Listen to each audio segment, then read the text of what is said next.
You ask Tiger to solve. This deals with linear equations with one unknown. The final result is z equals 1 over 2. Let's solve it step by step. Group all constants on the right side of the equation. Subtract 28 from both sides. Simplify the arithmetic.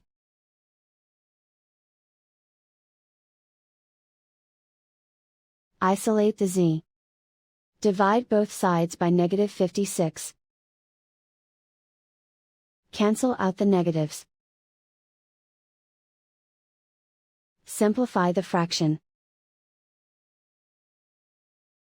Cancel out the negatives. Find the greatest common factor of the numerator and denominator. Factor out and cancel the greatest common factor.